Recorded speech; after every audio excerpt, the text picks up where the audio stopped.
တုတန်ကျန်အခန်းကြီး7အခန်းငယ်1မှ31မမှန်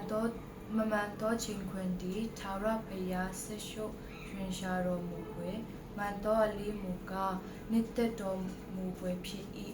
မာနထောင်လွှားသောအခါအရှိခွေးခြင်းဖြစ်တတ်၏စိတ်နှက်ချသောသူတို့၌ကားပညာရှိ၏ဖြောင့်မတ်သောသဘောတည်ဖြောင့်မတ်သောသူတို့ကိုပဲ့ပြင်တတ်၏ကောက်သောသဘောမူကားလွင်ကျူးသောသူတို့ကိုဖြစ်စီတတ်၏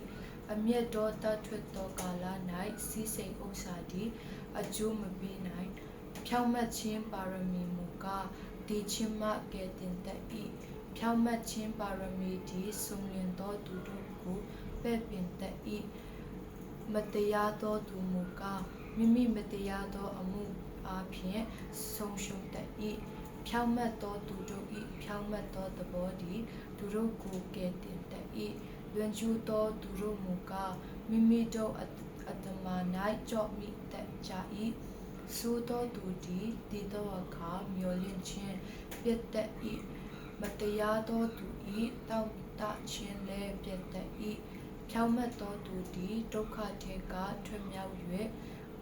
သူကိုယ်စားမတရားသောသူခံရ၏အတ္တမသူသည်မိမိနှုတ်ဖြင့်မိမိအိမ်နီးချင်းကိုဖြစ်တတ်၏တရားသောသူမူကားပညာအသက်အားဖြင့်အမှုလွတ်တတ်၏တရားသောသူသည်ကောင်းစားတတ်၍တမျိုးလုံးဝယ်မြောက်ခြင်းရှိ၏မတရားသောသူသည်ဆုံးရှုံးသောအခါမူကားကြွေးကြော်ခြင်းရှိ၏တရားသောသူသည်ကောင်းကြီးပြီးသောအားဖြင့်သူ၏နေရာမြို့သည်ချီးမြှောက်ခြင်းသို့၎င်းမတရားသောသူ၏နှုတ်ဖြင့်ဖြူဖြက်ခြင်းသို့၎င်းတတ်၏ပညာမဲ့သောသူသည်မိမိအိမ်နီးချင်းကိုမထင်မဲ့မြင်ပြုတတ်၏ဉာဏ်ကောင်းသောသူမူကားသိစိတ်စွာနေတတ်၏လေ၍စကားများစွာပြောတတ်သောသူသည်လူဝဲအပ်သောအရာကိုပေါ်ပြတတ်၏တစ္ဆာဆောင်သူ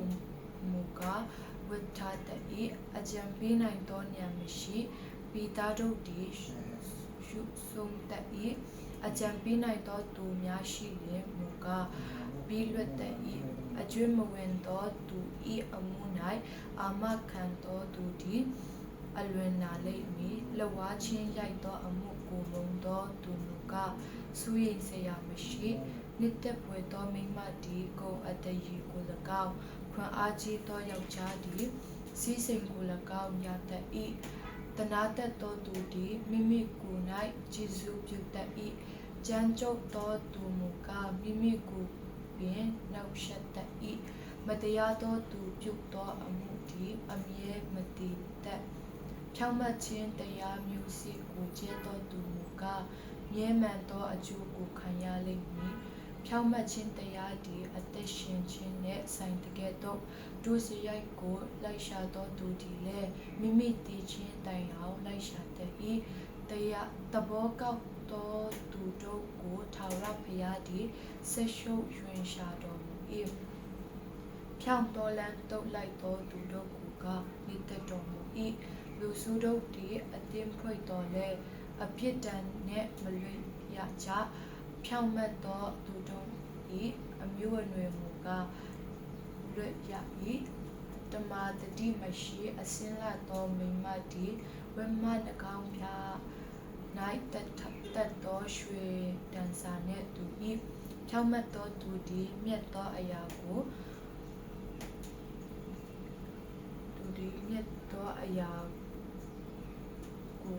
တာတောင်းတတ်၏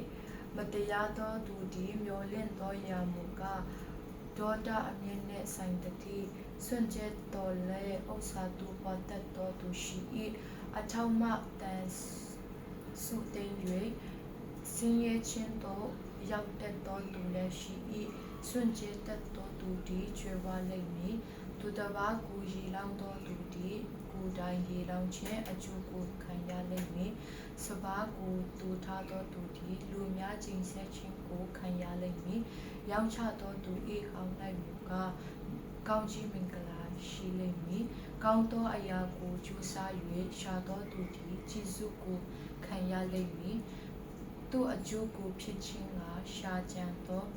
သူမူကားကိုအကျိုးပြည့်ခြင်းရှိလိမ့်မည်မိမိစည်းစိမ်ကိုကိုးစားသောသူသည်ဆုံးရှုံးလိမ့်မည်ဖြောင့်မတ်သောသူမူကားတက်ခက်ကဲ့သို့ဆင်းလဲလိမ့်မည်မိမိအိမ်ကိုနှောက်ယှက်သောသူသည်လေကိုအမွေခံရလိမ့်မည်မိုက်သောသူသည်လည်းလိမ္မာသောသူထံသို့ကျွန်ခံရလိမ့်မည်ဖြောင့်မတ်သောသူတီးသောအသီးသည်အသက်ပင်အသီးဖြစ်၏သူတစ်ပါး၏စိတ်ဝိညာဉ်ကိုရသောသူသည်လည်းပညာရှိဖြစ်၏ဖြောင့်မတ်သောသူလည်းမိကြီးပေါ်မှာအပြစ်ဒဏ်ကိုခံရ၏မတရားသောသူနှင့်အပြစ်ထင်ရှားသောသူမူကားအဘယ်ဆိုခွေရာရှိသနည်း